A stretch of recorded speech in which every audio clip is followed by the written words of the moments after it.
মণিপুর সিরিজের প্রথম পর্বে আমি আপনাদের দেখিয়েছি কিভাবে কলকাতা থেকে আপনারা সোজা মণিপুরের রাজধানী ইম্ফলে পৌঁছবেন, কোথায় থাকবেন, কীভাবেই ঘোরাফেরা করবেন। আর এই পর্বে আমি আপনাদের দেখাবো ঐতিহাসিক কাংলা ফোর্ট সহ ইস্কন টেম্পল এবং গোবিন্দাজি টেম্পল। তো চলুন শুরু করা যাক।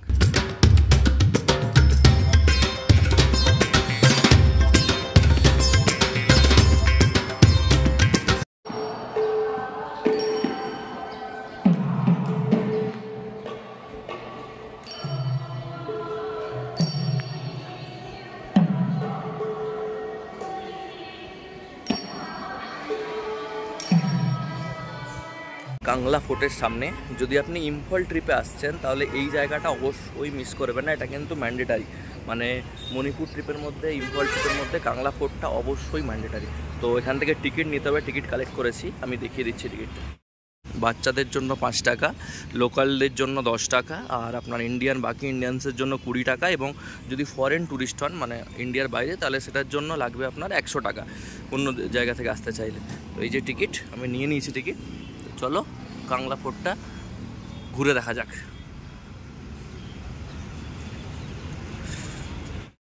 এখন ঘড়িতে সময় 12:30। তো কাজবাজ সেরে আমি বেরিয়ে পড়েছি আর একটু ইম্ফলটা এক্সপ্লোর করার জন্য।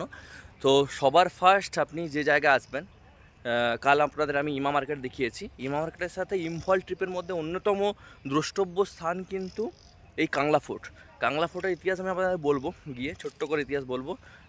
আগে যেটা ছিল আপনার আসাম রাইফেলসের আন্ডারে ছিল, হেডকোয়ার্টার হিসাবে ছিল, বাট এখন আপনার এটা মণিপুর সরকারের আন্ডারেই আছে।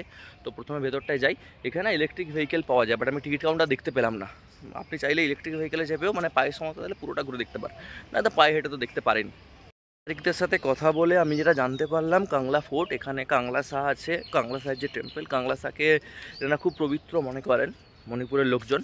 দেখাচ্ছি সামনে গিয়ে। এছাড়া রক গার্ডেন রয়েছে ওই দিকটাতে, ওল্ড রাধা গোবিন্দ টেম্পল রয়েছে, আর একটা কাংলা মিউজিয়াম আছে। তো দেখছি যতটা ঘোরা যায়, এখানের টিকিটের মধ্যে এগুলোই মেনশন করা আছে। তো যতটা ঘোরা যায় ঘুরে ঘুরে দেখাচ্ছি। প্রচণ্ড রোদ, গাড়ি পেলে ভালো হতো, দেখা যাক যতটা পায়ে হেঁটে ঘোরা যায় ততটা ঘোরার চেষ্টা করছি। ফার্স্ট যেটা পেলাম সেটা একটা টেম্পল রয়েছে, টেম্পলটা লেখা আছে খেং ইউক লোকোথেউক। আমি বুঝতে পারছি না, উদ্ধার করতে পারছি না, তো আমাকে রিসার্চ করতে হবে। বাট এখানে মন্দিরের কারুকার্যটা একবার দেখুন শুধু, ওই ওপরটায় আপনারা হয়তো বুঝতে পারছেন, যেখানে দেখুন বেশ ছোট ছোট ড্রাগন বানানো আছে, বেশ ড্রাগন বানানো আছে। আর ওখানে আপনার ভেতরে রাধাকৃষ্ণের মতো মূর্তি রয়েছে, এখানকার অধিষ্ঠাত্রী কোনো দেবদেবী হবে। বাট একটা জিনিস আমি আপনাদের না বললেই নয়, গতকাল আমি যেটা জানতে পেরেছি, এনাদের যে স্ক্রিপচার, মানে সবার না, মণিপুরি কিছু কিছু হিন্দু ধর্ম আছে যারা আপনার ট্রান্সফর্ম হয়েছে হিন্দুতে, তাদের যে স্ক্রিপচারটা কিন্তু অনেকটা বেঙ্গলি স্ক্রিপচার থেকে আসা। দেখুন এখানে আপনি দেখতে পাবেন বাংলা লেখা, মানে পুরোটাই বাংলা, খেং ইউপ লোকোথিউক, মানে বেঙ্গলি স্ক্রিপচার থেকেই এনাদের যে ধর্মগ্রন্থ, হিন্দু ধর্মগ্রন্থ, তার উৎপত্তি। এটা আমি গতকাল জানতে পেরেছি, বাট সামনে দেখতে পেয়ে এটা আমি আপনাদের জানালাম। এর মধ্যে আপনার এই কাংলা ফোর্টের মধ্যে অনেকগুলো ঘোরার জায়গা আছে। তো এই মুহূর্তে তো প্রচণ্ড রোদ, আস্তে আস্তে আস্তে আমি ছাতাটাও নিয়ে আসিনি, ব্যাগের মধ্যে ছাতাটা থেকে গেছে। তো ঠিক আছে, যতটা ঘোরা যায়। গাড়ি এখানে ঢুকতে অ্যালাউ করে না, বাট ইলেকট্রিক ভেহিকেল রয়েছে এখানে, ইলেকট্রিক ভেহিকেলে করে আপনারা ঘুরে বেড়াতে পারেন। বাট টাইম কাটানোর জন্য বেশ মনোরম জায়গা। দেখতে পাচ্ছেন এটা হচ্ছে কাংলা শাহ, আর এই যে দেখতে পাচ্ছেন এই যে দুটো মূর্তি, এদের নাম হচ্ছে কাংলা সংথং, এরকম কিছু টাইপের নাম, হয়তো আমার প্রোনাউন্সিয়েশন হয়তো ভুল হতে পারে। তো বেসিক্যালি এই যে দেখতে পাচ্ছেন, এটার শরীরটা সিংহের মতো, মুখটা সিংহের মতো, মাথায় দুটো সিং। এই যে প্রাণীটি রয়েছে, এই প্রাণী হচ্ছে, এটা হচ্ছে মণিপুরের রক্ষাকর্তা বলে এনারা মনে করেন। তো ঠিক ফোর্টের ঠিক সামনে এইভাবে দুটো মূর্তি বানানো আছে, যেখানে আপনার এনাদেরকে বলা হয় যে এরা মণিপুরকে বহু বছর ধরে, যাবৎকাল ধরে, এখানে পুরো আপনার যে কাংলা ফোর্টের যে হিস্ট্রি সেটা আপনার এখানে মেনশন করা আছে। অ্যাপ্রক্স 19 সেঞ্চুরিতে এটা তৈরি হয়েছে। জাস্ট আপনি ঠিক কাংলা ফোর্টের সামনেই আপনি এর যে হিস্ট্রি লেখা বুঝতে পারবেন। এখানে এটা মোটামুটি অ্যাপ্রক্সিমেটলি 428 থেকে 518 সেঞ্চুরির মধ্যে এটা নির্মিত হয়েছিল। তারপর প্রথমে এটা মৈথি বংশের দুর্গ হিসাবে পরিচিত ছিল। তারপর পরবর্তীতে এটা ব্রিটিশ আর্মির যে কোয়ার্টার, ব্রিটিশ আর্মির কোয়ার্টার হিসাবে এটা তৈরি হয়, মানে ব্রিটিশ আর্মিরা নিজেদের কোয়ার্টার হিসেবে এটা ব্যবহার করে। ঠিক তারপর যখন ব্রিটিশরা ভারত ছেড়ে ভারত স্বাধীন হওয়ার পর এটাকে অসম রাইফেলের হেডকোয়ার্টার বলেও অনেক সময় মানে অনেক দিন পর্যন্ত অসম রাইফেলের হেডকোয়ার্টার হিসেবেও চালানো হয়। বাট এখন এই মুহূর্তে এটা ট্যুরিস্টদের জন্য পুরোপুরি ওপেন করা। এটা এখন রয়েছে মণিপুর ট্যুরিজম ডিপার্টমেন্টের আন্ডারে, মণিপুর গভর্নমেন্টের আন্ডারে, যেখানে আপনারা ট্যুরিস্টরা ইজিলি এখানে অ্যাক্সেস করতে পারেন। এখানে সামনে একটা ম্যাপ রয়েছে, ম্যাপে আপনারা কোন দিকে যাবেন, কি কি আছে সেগুলো পুরোটাই আপনি এখানে দেখতে পাবেন। এখানে রয়েছে রাজা নরসিংহের সমাধি, এই রুটের সম্ভবত রয়েছে রাজা নরসিংহের সমাধি। দেখি ওদিকটা একবার গিয়ে দেখি। এখানে রয়েছে রাজা নরসিংহের সমাধি, ঠিক কাংলা ফোর্টের ঠিক পেছন দিকটাতে আপনি দেখতে পাবেন রাজা নরসিংহের সমাধি এই দিকটাতে। আর এই দিকটাতে একবার দেখুন খালি কি সুন্দর সুন্দর ফুল ফুটে আছে, ঠিক ওই দিকটা দেখুন, জাস্ট ওই দিকটা দেখুন ফুলগুলো কি সুন্দর দেখাচ্ছে, আমি জুম করে।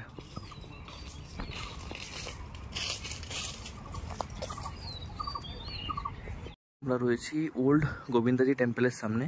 এই ওল্ড গোবিন্দাজি টেম্পল 1846 সালে রাজা নরসিংহ দ্বারা প্রতিষ্ঠা করা হয়। তারপর 1869 সাল নাগাদ এটাকে আবার রিকনস্ট্রাক্ট করা হয়। এই মুহূর্তে আমরা যে জায়গাটা রয়েছি এটা হচ্ছে ওল্ড গোবিন্দাজি টেম্পল। এখানের সঙ্গে মণিপুরি যে সংস্কৃতি, মণিপুরি সংস্কৃতি, মণিপুরি নৃত্য, সেগুলো কিন্তু অনেক জড়িয়ে আছে। মানে এই যে পিলারগুলো দেখতে পাচ্ছেন এই জায়গায়, আমি যতদূর শুনেছি, আমি হয়তো কোনো জায়গায় ভুল হতে পারি, যদি ভুল হয় তাহলে সেটা আমাকে অবশ্যই আপনারা কারেকশন করে দেবেন। মণিপুরি যে নৃত্য, সেই নৃত্য পারফর্ম এই জায়গাতেই করা হতো কোনো এক সময় অতীতে, রাজা নরসিংহের সময় কোনো এক সময় এই জায়গায় মণিপুরি নৃত্য। জায়গাটা দেখতে পাচ্ছেন, এই যে পিলারগুলো দেখতে পাচ্ছেন, এই পিলার এখান থেকেই মণিপুরি নৃত্যের অরিজিন বলতে পারেন। এই জায়গা এখান থেকেই মণিপুরি নৃত্যের জন্ম হয়। সত্যি কি অদ্ভুত, কত পুরনো জায়গা। আসুন একবার অবশ্যই নিশ্চিন্তে মণিপুর ঘুরে যান। অনেক হয়েছে, অনেক জায়গা আমরা ঘুরেছি, সিকিম, দার্জিলিং, দীঘা, পুরী, মানালি। এবার একটা নতুন কিছু হোক, এবার নর্থ ইস্ট।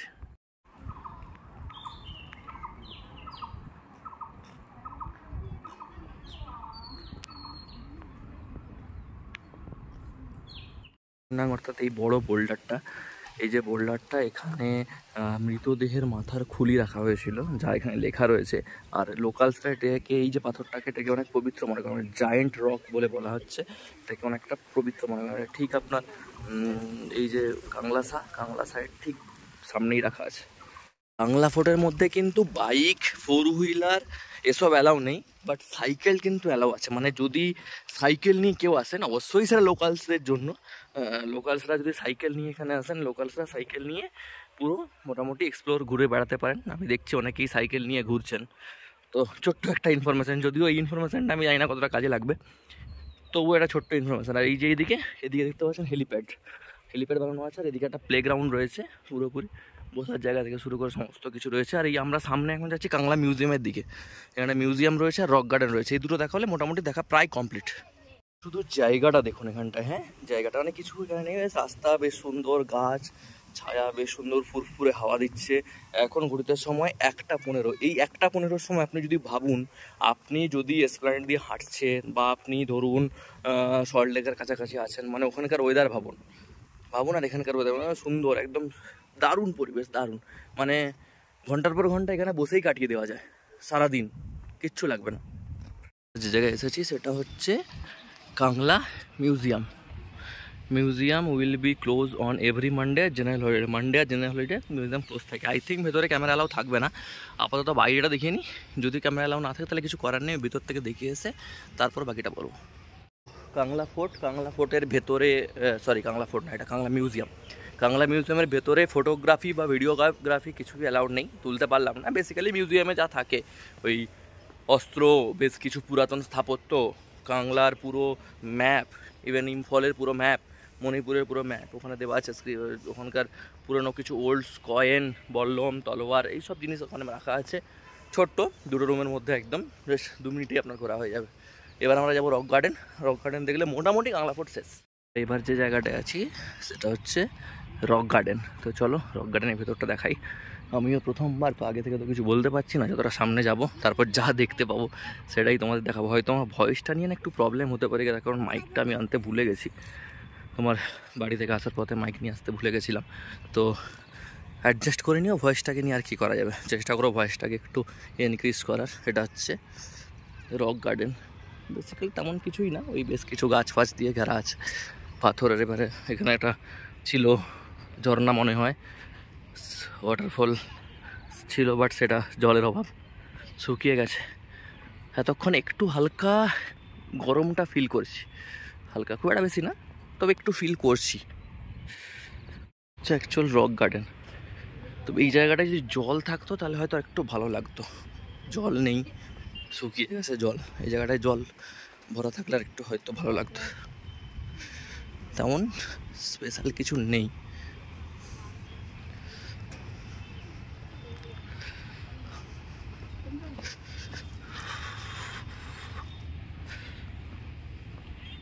টাইম দেখলাম ঝাউ গাছের ফল, এই দেখো ঝাউ গাছের ফল, হয়তো অনেকে দেখে থাকবে, বাট আমার কাছে এটা প্রথম ঝাউ গাছের ফল দেখে আমি তোমাদের দেখাচ্ছি।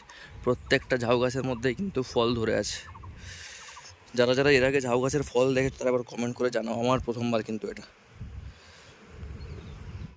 দেখা মোটামুটি কমপ্লিট। তো একটা যতটুকু বুঝতে পারলাম সেটা হচ্ছে ট্যুরিস্টের থেকে বেশি, জানি না আজকের জন্য কিনা, এখানকার লোকাল যারা স্টুডেন্টস মানে যুবক যুবতী যারা আছেন স্কুল কলেজ থেকে, তারা বেশি, সংখ্যাটা বেশি এখানে।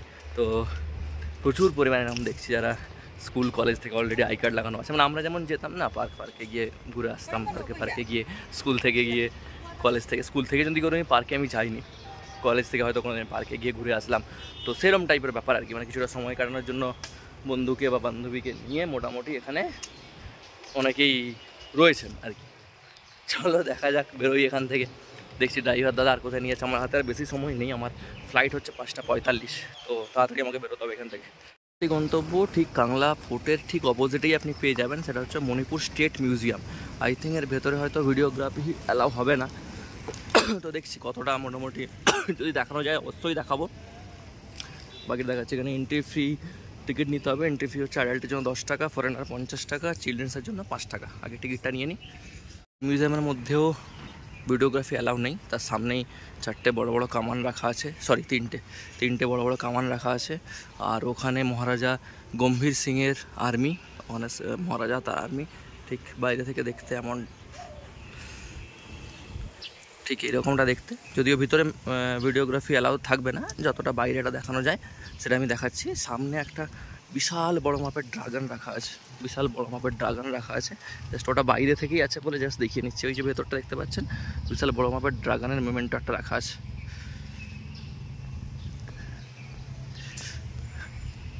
এই যে ড্রাগন বোট প্লেস, আচ্ছা ড্রাগন না, এটা একটা বোট, সরি আমি ড্রাগনের শেপে হচ্ছে ছিল, এটা রয়্যাল বোট। এই যে এটা রয়্যাল বোট, 78 ফিট লম্বা। এটা হচ্ছে মহারাজা 1891 থেকে 1841 পর্যন্ত এটা ইউজ করেছিলেন। তারপর আবার 1941 থেকে 1955 পর্যন্ত সেকেন্ড যে মহারাজা ওনারা ইউজ করেছেন। এই যে বোট, রয়্যাল বোট, এটা ছবিটা দেওয়া আছে এখানে, যখন ইউজ করা হয়েছিল ঠিক এইরকম লাগতো বোটটা দেখতে। তো চলো এবার হচ্ছে আমরা ভেতরে যাব, মিউজিয়ামের ভেতরে ক্যামেরা অ্যালাউড নেই, তো আমি দেখে নিয়ে তারপর বলছি।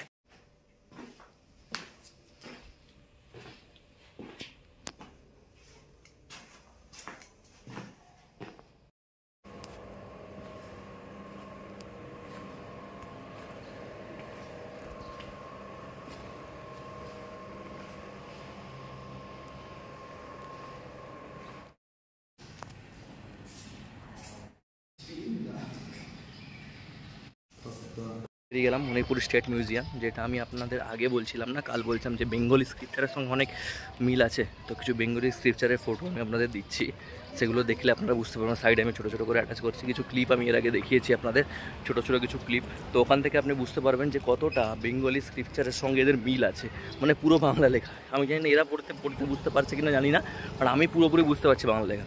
কিছু ছোটো ছোটো ফটো আমি সাইডে অ্যাড করেছি দেখুন, আর ছোটো ছোটো ক্লিপ, মানে যদিও ক্যামেরা অ্যালাউ ছিল না, ভেতরে ক্যামেরা একদম কঠোরভাবে ক্যামেরা নিষিদ্ধ ছিল, বাট তাও যতটা ছোটো ছোটোভাবে বার করা যায় সেটা আমি আপনাদের জন্য তুলে নিয়ে এসেছি, চুরি করে বলতে পারেন, চুরি করে নিয়ে এসেছি কতটা। এটা দেখুন মণিপুরের যে ফেমাস জায়গা যেটা হচ্ছে লক্ষ্মী কিচেন, এখানে তো খেতেই হয় না, জানি না কী খাওয়ার পাবো, স্পেশাল মণিপুরি থালি নাকি এখানেই পাওয়া যায়। তো লাঞ্চ আমরা এখানেই করবো আজকে লক্ষ্মী কিচেনে। তো চলো ভেতরটা যাওয়া যাক।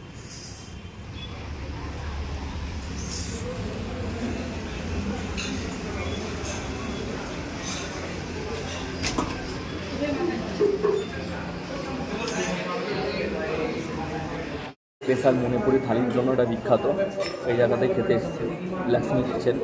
মানে আমার ভাষা কেউ বুঝছেন, আমি কারো ভাষা বুঝতে পারছি না, তো দেখাচ্ছেন। এই হচ্ছে ভেতরটা। এখানে হচ্ছে ভেজ মিলের দাম 210 টাকা, ফিশ মিল হচ্ছে 220 টাকা, সারেং মিল 270 টাকা, আর এক্সট্রা রাইস হচ্ছে 80 টাকা। লক্ষ্মী স্পেশাল মিল হচ্ছে 600 টাকা। এবার ব্যাপারটা হচ্ছে সারেং মিল, সারেং মানে হচ্ছে সারেং হচ্ছে বোয়াল মাছ। আপনারা যা জানেন না, আমি কোনো একটা ইউটিউবার থেকে দেখেছিলাম সারেং মাছ হচ্ছে বোয়াল মাছকে এনারা সারেং মাছ বলেন। তো যেহেতু আমার বোয়াল মাছ খেতে নেই, আমি খাই না কোনোদিন, নর্মাল ফিশ মিলটাই নিলাম, টেস্ট করে তারপর ফিডব্যাক দিচ্ছি। বলছি লক্ষ্মী কিচেনের মণিপুরি থালিতে, এবার থালিটা দেখুন কত কিছু দিয়েছে এর সাথে। আমি তো অর্ধেকটা আইটেমের নামই জানি না। মাছ, এটা হচ্ছে ব্ল্যাক রাইস, ব্ল্যাক রাইসের ক্ষীর, এখানে হচ্ছে মেবি ডাল, এখানে মাছ, এটাতেও মাছ, এটাতেও সম্ভবত মাছ, মানে পুরো মাছে ভরা। চলো একটা একটা দিয়ে ট্রাই করি। এটা রয়েছে ডাল, আমরা ডাল দিয়ে ভাতটা খাই। লক্ষ্মী কিচেন থেকে খেয়ে বেরোলাম। এবার ব্যাপারটা হচ্ছে অ্যারেঞ্জমেন্ট তো খুব ভালো, অনেকেই তো খাচ্ছে, রিভিউ আগে ভালো পেয়েছি, বাট আমার অতটা ভালো লাগেনি। হয়তো বা আমি মাছ প্রেমী নয়, মাছটাও তো আমার ভালো লাগে না, বাট ভ্যারাইটিস অনেক রকমের মাছ ছিল, জাস্ট ট্রাই করলাম, মোটামুটি খারাপ না। এবার বাকিটা তোমাদের উপর। আর যদি কোনো দিন কেউ এখানে খেয়ে থাকো তো একবার কমেন্ট করে জানিও কেমন লেগেছিলো খাবারটা।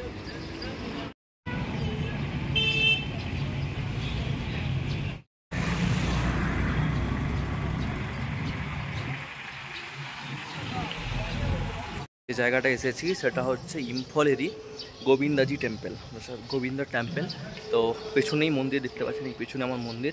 তো চারপাশটা ঘুরিয়ে দেখাচ্ছি, খুব বেশি টাইম লাগবে না, হার্ডলি 5 থেকে 10 মিনিট আপনার এখানে টাইম কাটিয়ে, যদি মন্দির খোলা থাকে দর্শন করে প্রণাম করে নিলেন, প্রণাম করে তারপর এখান থেকে বেরোতে পারেন। এখানে কিন্তু একটা কথা বলি, এখানে কৃষ্ণ ধর্মের মানুষজন প্রচুর, হয়তো সেটা হতে পারে বেঙ্গলি স্ক্রিপচার থেকেই হতে পারে, জানি না। কৃষ্ণ ধর্ম, সেখানে একটা বড় জায়েন্ট ঘন্টা আছে দেখতে পাচ্ছেন, এর ওপরে যে লেখাগুলো আছে না, এগুলো কিন্তু পুরো বাংলাতে লেখা, মানে আলাদাই টাইপের একটা লাগছে যে এখানেও পুরো বাংলা সব জায়গাতে। তো সেই জন্যই হয়তো মানে মানুষজনের মধ্যে ভালোবাসা বা হচ্ছে বাঙালিদের মতো কালচার অনেকটা। বাট খাবারের সঙ্গে বাঙালি খাবারের মিল পেলাম না, হয়তো পুরো বাঙালি কোনো হোটেল থাকতে পারে, পৃথিবীর এমন কোনো প্রান্ত নেই যেখানে বাঙালি হোটেল নেই। তো চলো এবার মন্দিরটা ঘুরিয়ে দেখায়। জানি না কতটা বোঝা যাচ্ছে, বাট এই দেখো লেখাগুলো যেগুলো দেওয়া আছে পুরো বাংলা লেখা, পুরো বাংলাতেই লেখা আছে এগুলো। এই হচ্ছে গোবিন্দজি টেম্পল।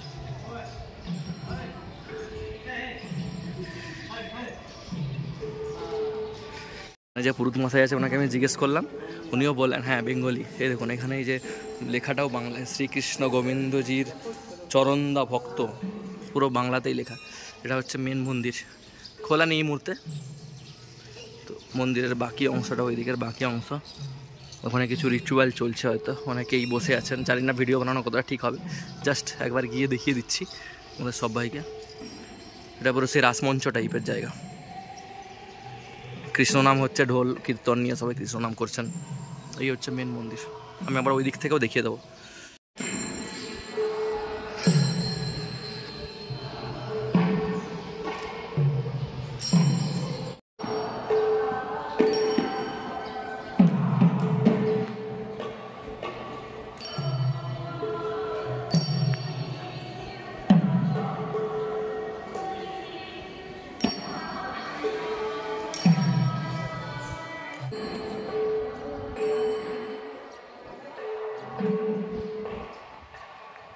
গোবিন্দজি টেম্পলের সাথে সাথে কিন্তু এখানে মহাদেবেরও লিঙ্গ স্থাপন করা আছে। এটা মহাদেবের টেম্পল, ঠিক এই জায়গায় মহাদেব অধিষ্ঠান করছেন।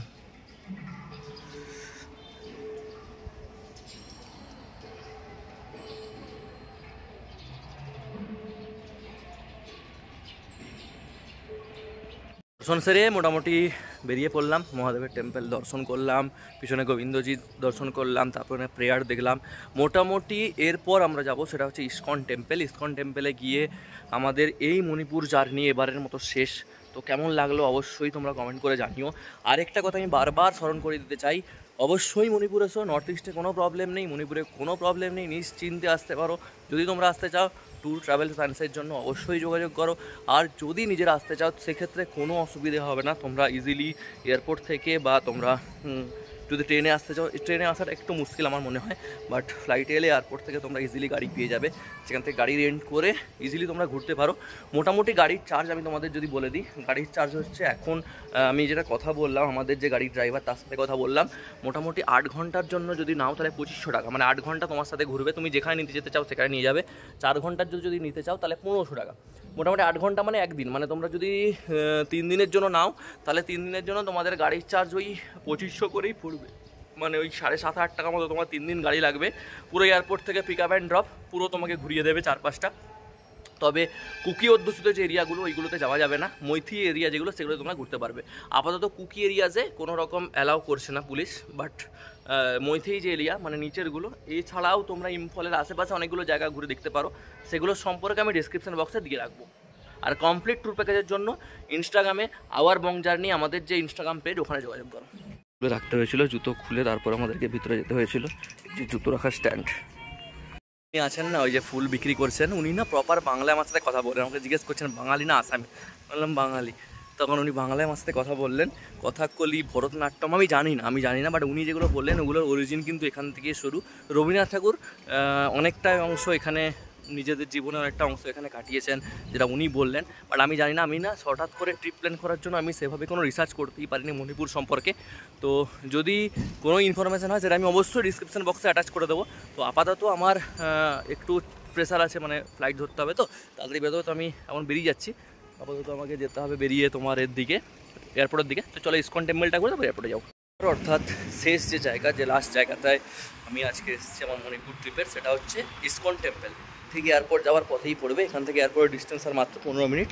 তো একবার ইসকন টেম্পলটায় ঢুকে নিই, দর্শন করে নিই। অত বড় না, মানে আমাদের মায়াপুরের মতো অত বড় না, বাট ভালো মোটামুটি। ইসকন টেম্পলটা বেশ বড় সড়ো মাপেরই। চলো আমিও দর্শন করি, সাথে তোমাদেরও একবার দেখিয়ে নিই এই জায়গাটা, ভিতরটা একবার ঘুরিয়ে।